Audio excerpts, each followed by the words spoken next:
Jadi tuh dia kayak setiap hari itu kalau berdoa itu tuh dia lakukannya konsisten, nggak kayak bolong-bolong gitu. Terus dia bertiga melakukan panggilan dan perintah dari Tuhan. Nah ini tuh terwujud dari Tuhan itu manggil Cornelius buat ngasih kabar atau ngasih pemberitaan Injil. Dan si Cornelius itu siap dan sigap. Jadi kan kadang-kadang kita kayak kalau ditemu Tuhan, kita kayak menerima panggilan dari Tuhan itu kayak takut, kaget gitu. Tapi sekarang itu enggak. Akhirnya dia itu rendah hati serta mau terbuka dalam menerima firman Tuhan. Ini terwujud di dalam bacaannya yang menjelaskan kalau Cornelius ini pernah kayak sujud syukur di depan Petrus. Habis itu Petrus bilang bangun aja, kamu baca apa? Terus dia itu juga terbuka dalam firman Tuhan karena Petrus ini istilahnya bukan dari komunitas Cornelius, tapi Cornelius itu tetap terima Petrus dan terima firman dari Tuhan melalui Petrus. Lalu kita lanjut ke Abraham. Abraham ini menyerahkan diri dari sepenuhnya kepada Allah. Kenapa? Karena kita tahu kalau Abraham baru punya anak Ishak itu setelah beberapa tahun dia menikah kan. Kayak mereka itu dalam 90 gitu sampai saat itu. Tapi dia itu tetap menyerahkan diri dan percaya pada Tuhan. Jangan kita kadang-kadang kita kayak baru juga dikasih cobaan itu sudah ada gagal atau ada meragukan Tuhan dan lain-lain. Karena Abraham enggak. Terus itu menunjukkan kasih berkabarnya kepada Allah. Jadi ceritanya tuh waktu itu ada kayak perang gitu. Di Kejadian 14 ini ada perang.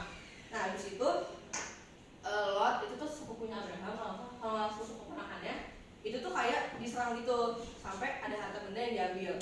Tapi Abraham ini beraniin diri, dia ngasih pasukan dan akhirnya dia kayak lanjutin perangnya gitu melawan si teman-teman tadi. Habis itu dia menang dan dia ngebalikin harta benda yang tadi diambil.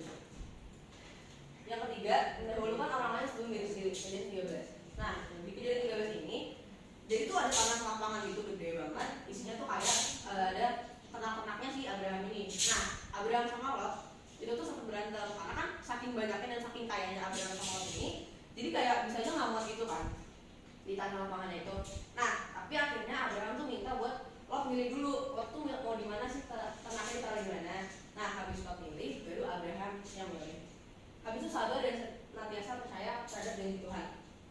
Ini terwujud dari cerita yang tadi Abraham sama Ishak itu. Karena Tuhan sudah menjanjikan Abraham buat punya anak dan Abraham tetap sabar, tetap nunggu dan tetap percaya sama Tuhan. Terakhir selalu mewujudkan rasa syukur kepada Tuhan. Nah, Tuhan itu terus pernah bilang buat menyembelih atau memberikan Ishak anaknya sebagai kurban. Nah, si Abraham ini tuh tetap ngasih Ishak buat jadi kurban walaupun pada akhirnya digantiin sama Tuhan melalui domba.